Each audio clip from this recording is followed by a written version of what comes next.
What is up, guys? We got a second place RBET winner here, finalist basically, with a longtime friend of mine. His name is David C, and he is here with Hero Frogs, but he decided to blend it a bit of his own spice. Yeah, it's got some individual card choices in there that I like. I guess, should I get into it? No. So he decided to play. Just a little background.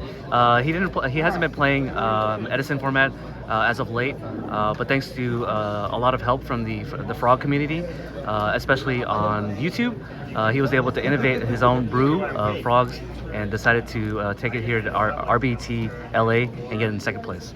So how do you feel right now? Pretty good. It's a little bittersweet always losing in the finals. Apparently, I also missed a lethal line. I didn't see it. Yeah, I mean, it happens. I thought I made an alright play, but apparently there was a way to go for game almost guaranteed, like maybe some back row stuff it, but yeah. So, okay, let's go into the deck. So, standard 3 Kaias, 1 Ryza. I've seen some people play 2. I've got other cards for instead.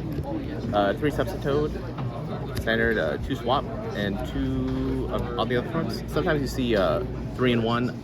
I don't really understand much because you need sometimes multiple Treeborn Frog. I played against GBs, I played against zombies, 2 GBs and a zombie. Yeah. And there was a lot of people main decking DD Crow as well. That happened to me a couple times. And the third Swap Frog is really redundant. It makes your bad hands worse usually. Like, you never want to see more than like 1 frog at a time. Yeah. And I already break on frogs like just with 2. So I don't really see people playing 3 or like hunting 1. I didn't really get that honestly, but because there's more downside to running at treatment. I imagine the Swap Frog is played at 3 if you're playing the salvage build of it, but Yeah, nobody plays salvage anymore. Yeah, I understand. Competitive frogs. Yeah, I understand 3, but cutting on 1 substitute, I think Dimitri or somebody did that. Yeah, somebody did it. Yeah, I didn't really understand that. So that was that. 2 junk. Most people are cutting down to 1. I feel like he's really strong. He won me a lot of games just having the second one come up. He's extra value. A lot of my games went into grind game situation where I trade a bunch of cards with them and then I'm top decking or I have an extra resource that they don't have. Yeah. And I can obviously there's the bring back a guy bounce, and he's just like a big advantage engine, and he was really great all day. Yeah, accessing more synchros is always generally a good idea. Yeah, having the extra tuners, like more convergence up brain, a lot of good stuff. Did you take any level 5s today, like Cyber Dragon and then Synchro Summon with the junk? That didn't pop. I think I could have at one point, but I had like a Monarch contribute instead. Just 4 heroes. A lot of people are playing Alias. I don't like Alias. My e-call never came up dead. I feel like there's usually I don't like just running like a Gemini Alpha in my deck. It doesn't really accomplish anything. It makes your bad hands worse again. I was trying to cut down on bricks, like cutting a Swap Frog, cutting a Gemini, cutting Alias. So you found room for the other cards, basically taking out the Alias. Yeah, because I know every game that I was losing, it's like you draw multiple frogs and like other cards that like don't do anything on their own, and so I just wanted cards that would like do something, like extra junks. Like Alias doesn't do anything. I see. Yeah. Okay. So for hand traps, 2 Fader. Again, people are cutting down. A lot of times the way I would lose as well is like I just die too fast. And Fader, he was great all day. I probably wouldn't play 3, but he was like clutch all day. Normally they don't play Tragodia, so you want to elaborate on Tragodia? Yeah, he's another guy where it's like he makes your bad hands a lot better, and your good hands are even better. He won games like by himself. Like I draw like a hand of frogs and heroes like that don't do anything on their own, but like I drop a trag and then I ditch like a dead hero to like take their guy and then apply pressure. He also has synergy with other cards that I'm playing in my deck, so like tech choices. And were you afraid of playing against like Royal Oppression in the main deck? So do you find that Battle Fader is a good main deck option despite the fact that people are main decking Oppression? Yeah, I played against a couple people maining Oppression. That never came up specifically, but I think it's just too important to like survive because I'm gonna outgrind you, and this deck has some of the best comeback plays. Like if you live a turn, I can like summon junk, make a Brio, Miracle Fusion, like clear your board, kill you. So it's very important to stay alive. And honestly, I probably could have lost at certain points, but people were too afraid to apply pressure when they should have. I think that happened multiple times. I actually like your idea on Tragodia now, that with Tragodia you can actually discard any hero out of your hand, and then that fuels up your Miracle Fusion targets, almost. So I've definitely liked the inclusion of Tragodia. Did you find that Tragodia being halved was an advantage to you in some of the matches that you played? Half? Yeah, half the attack by Gale. Yeah, that came up. Was that an advantage? I don't think. Yeah, I feel like it was an advantage because you went down to less than one card in hand. Yeah, I didn't consider that, but yeah, I mean that did happen. Yeah. I didn't think about that in particular. Some people are citing deck devastation virus against you. Yeah, he does get hit. Sometimes I will sign him out, but yeah. Are you citing them out in games 2 and 3 for Blackwings against Blackwings or Value Turbo? It depends. Sometimes he comes out in if I'm going first, because he's not as good going first. Usually I'll keep him in if I'm going second. But my side deck patterns were a little over the place. I didn't do a lot of preparation, so that came a little later. But yeah, I would side him out in value usually. Yeah, because with Tragodia, it's considered a zero attack monster for deck devastation virus. Yeah. So I was always kind of curious if you sided it out against Blackwings and Value. Yeah, that's only a problem if they open it. So usually you're getting Trag out like as early as possible, and then like when he's on the board, that's not really an issue. He's just like a big threat. Like that's it's keeping you alive. It's applying pressure. It's doing all the things that you need to be doing. It's generating value. Okay. And, here's another card that I think I saw like one person play it, but Sangan, he was great all day. I didn't see him super early, but I feel like he fixes a lot of your bad hands, and he can just get you to things that like you're missing. Like he searches Fader, he searches like a bunch of heroes. Substitutes, basically. Yeah, substitute. He gets junk, so he gets you like monarchs, heroes. He kind of glues your deck together. Like if you have miracles or like monarchs that like are dead in your hand, he kind of like he can get you to anything. He can get you to more resources. He can make your miracles live. He can keep you alive. There's many times where I was poking. He's a wild card essentially in your deck. Well, he's just like a toolbox. He toolboxes a lot of the deck. I'm kind of surprised he's not, or it's not a common card to play. But, yeah, I mean, I totally agree with you with the Sagan, especially when you're setting a card. A lot of people think it's going to be a Treeborn Frog or a Dupe Frog, and so they're going to swing in with the biggest monster just because they think it's going to get walled off. And surprise, surprise, it's a Sangan. Yeah, they'll think it's like a Dupe Frog or something, and they'll swing with a big monster. Yeah. Especially if my Treeborns are engraved, like if I dump them. Yeah, and searching for a Substitute is definitely a good thing. Yeah, or just having him in play alongside everything else, because if they answer my board, I can like search a Fader and then I have a comeback to play. Like I don't die. Yeah. He kind of ensures I don't die, and I have time to utilize some of my resources. Okay. Miracle, obvious. This obvious. One econ. I never wanted to draw two. The deck space is kind of tight. Heavy. And what heavy? Yep. Cards. And this. Okay, so this is the interesting tech that you decided to go with. Why the draw spells? Are you afraid of being heavy stormed? Is that why you're playing this? I mean, I imagine it's not that great. Yeah, heavy storm is not really the problem. It's just this. It's kind of hard to explain, but this does like a lot. Like just setting a bunch of backrow it makes your opponent play very fearful. Yeah. So that came into an element. It just baits a lot of things.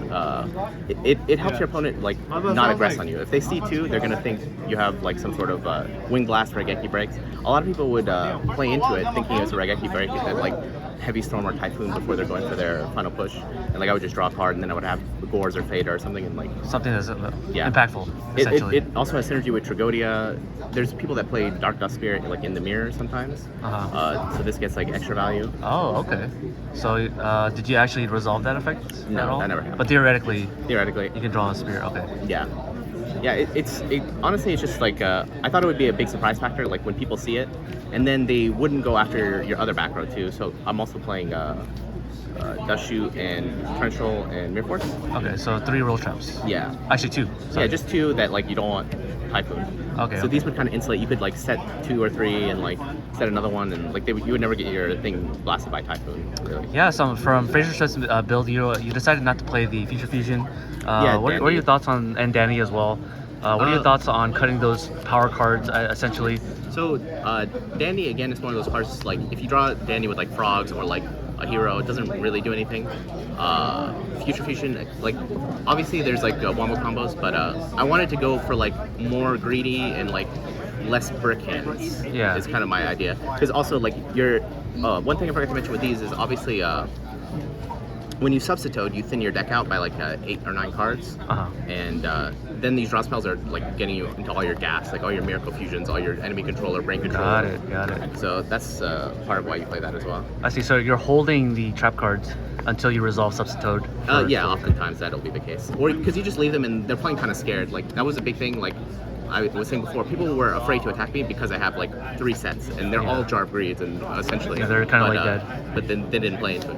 And then obviously they would see 3 jar breeds, and then they would say, oh, his back row's nothing, and then they fall into torrential and mirror force. I think this tournament I got more like plus value torrential and mirror force than ever before. Like I hit 4 monsters, 5 monsters with like torrential because it just played way into it. It worked out well. I don't know if people know about it now. It's not gonna be as well, but also you decided to take a rogue kind of a strategy yeah, approach. a little bit. Like I think that's why it's like kind of a surprise. It doesn't. I don't know if it would work again, but I think it worked well for this tournament for sure. Okay, so regarding Unifrog, I noticed that you don't play that in your main deck. Again, it's kind of a brick. Like adds onto your brick. Yeah, every time I would lose with this deck, like I would be like, oh, I drew Treeborn, Dupe, Unifrog, like Ocean, like random cards that like don't do anything. A lot of one-ofs essentially. Not even like those cards that you play, like a lot of them, like 2 but a lot of those cards, and they just don't do anything. Yeah. So I wanted to trim down as much as possible and kind of like go for max consistency if I could. And are you? I know this. We haven't got to the side deck portion of this, but are you siding Unifrog to deal with Mask Restrict? Yeah, I side him. He comes in like like you said, for oppression. Good transition. What is Master Restrict? Like all those like annoying cards. Like obviously against like heavy back row decks, like he's just really important to have. Okay. What are you taking out for Unifrogs in matchups where you anticipate pulling the rug, Master Restrict? Oftentimes these come out because like they see them games 1, so they're expecting my back row to be a lot of these, and if they see it, then you side it out. Yeah. And if they don't see it, do you keep it in? Probably not. But okay. They're free side outs basically. Like they do a lot, but they're not. They're often coming out unless I think my deck like doesn't need any side cards.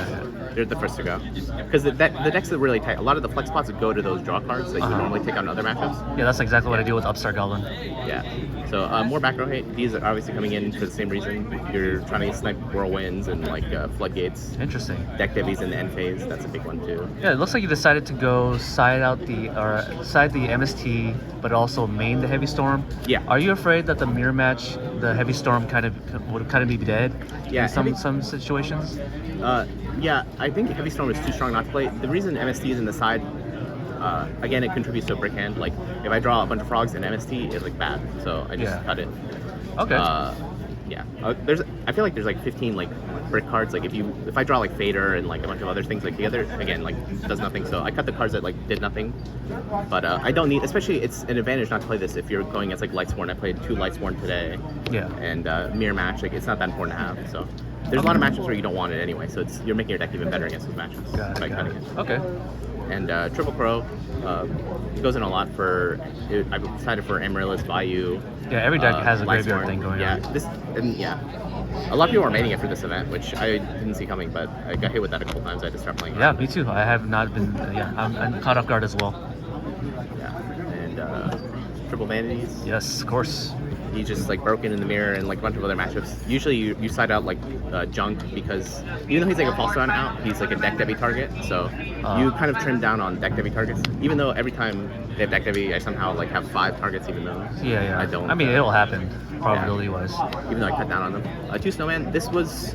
Okay, elaborate on this one. This was kind of like for a bunch of stuff. It's for heroes, which are a little popular in the area. It's good against Black Wings. A lot of decks are siding Dyna against you. This is a Dyna out. Obviously, it's a deck devi target, but I've also noticed it happened once today where I set this and they want to chain their deck devi to things. They don't want to like just shotgun it. Yeah. Because it might not be good. So they'll run their guy into this, and then I'll damage to destroy their deck devi target, and then deck devi is now dead. So it kind of gets a +2 in that situation. Oh yeah, I like that. Because it makes your deck devi like a dead card.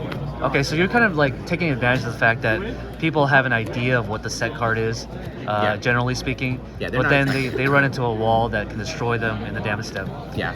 Yeah, so I sided, and it kind of answered both Dyna and deck devi. I see. It was pretty good. Like I think it clutched up a couple games. It was quite good. I see. Very cool. I like your ideas so far, especially in the damage step. Yeah. And also, it is a water target, so you can special summon Slowfrog. Yep. By discarding it. Yeah, that came up one sitting where I pitched it so I could like make a big push. Okay. Like bounce the highest or something. Sweet. And just 2 Cyber Dragon. Machina is kind of a bad matchup, so this is also going in like versus GBs. I sided one against the Blackwing guy. That was kind of like a last minute thing. I just kind of wanted. I thought we might be going for time. I just wanted like more threats, like beta bottomless. He crows my like Treeborn Frog. I still have like something to do. Yeah, my siding pads were not like the most thought out. I could have definitely. I didn't prepare very much. This whole deck came together like. I got it in the mail like the day before. I ordered it like 2 days before that. Like I just rush ordered everything I could to get this deck, so I can't really be upset. I didn't prepare like at all. Yeah. I mean, you did really well getting the second place in RBET LA, where a lot of heavy hitters decided to show up today. Yeah. So I definitely like that. Let's go into your extra deck. Yep. 3 Ab-Zero, obvious, really good. Honestly, I didn't draw Mirror Confusion hardly at all. I think even there was a feature match where like I never resolved it. I still won. This deck doesn't need Mirror Confusion, I feel like, as much as the other builds, because your deck is like dense with more value. Like you have Trag and Spores and Junkie Kikron. Just classic sweep. I don't play the 3000 Dragon guy that destroys defense. I just didn't. Oh, you're talking about Red Dragon Archfiend? Yeah, that okay. guy. I don't know. I just never thought he'd come up, and I never made him, or never thought to make him. Black Rose, pretty good. They cleared a board. I think I lost in the finals using a Black Rose play, but apparently I should have done something else. And, I mean, you took out double Whirlwind. I would say that's a good thing. Yeah, but he already resolved their bunch. They weren't doing a ton. I just didn't want him to like search maybe like another Vayu and like Brionic or something. Okay. I don't know. Goyo, obvious. Brionic, obvious. Iroquoises. He never came up, but like he almost came up like a lot. Like there would be like a 0 defense guy, but it would never be quite right to make him. But like he almost came up like a lot. Got it. But there was always like a slightly better play. Android, Caster, Armorion. Caster was good. He was good in Amaryllis matchup. Yeah, to kill Titanial. Very cool. Which is kind of a problem. So, yeah. I'm curious about your matchups throughout the whole day. What were your matchups, and what do you think your worst matchups are and your good matchups are?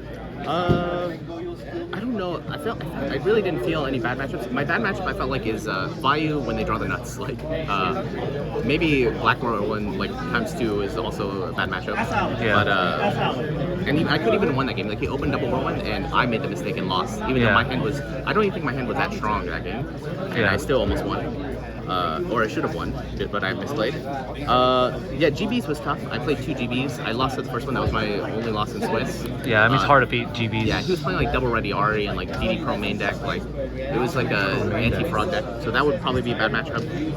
But everything else, yeah, it's only Vayu's only problem if they have like Dyna deck heavy, like, and then Dad to follow up and kill you like after you out it. That's the only time I feared that matchup. My matchups during the day, I played 3 Vayu. I beat them all. I played Amaryllis. I beat that in top 4. Frog Hero, round 6. You played 3 Amaryllis, is that what you said? No, sorry, 1 Amaryllis, 3 Vayu. 3 Vayu, okay. Yeah, just one Amaryllis. 1 Zombie, 1 Frog Hero, and 2 Blackwing. I lost to the Blackwing, and 2 Lightsworn. I played Lightsworn last round yesterday. Yeah, Lightsworn's coming back, apparently. Yeah, I was surprised to see it because it was like some good players playing it, but I feel like that deck's a little too luck-based. I wouldn't throw my tournament into it. But Yeah. he played well. Yeah, he played well. Okay, well, yeah, any last words before we end this video? Subscribe to Playtest IRL, best Edison content on YouTube. Oh, yeah, thank you so much for gassing up this channel. Yeah. And yeah, this Shout is out to obviously Keegan for running everything and all the event staff that came and are just volunteering basically, and yeah, shout out to everybody that helped make this tournament happen. Very thankful to have the opportunity to play. Are you gonna be attending RBET Rulers in the near future? Yeah, I feel like I have to. It's online or it's in person? It's definitely gonna be online. Yeah, I'll play those for sure. Definitely. Okay, cool. So you now met another finalist, basically a finalist of RBET LA. So yeah, look out for this guy. He's gonna be a monster in the future, and I hope to see you more in the future. Awesome, thank you.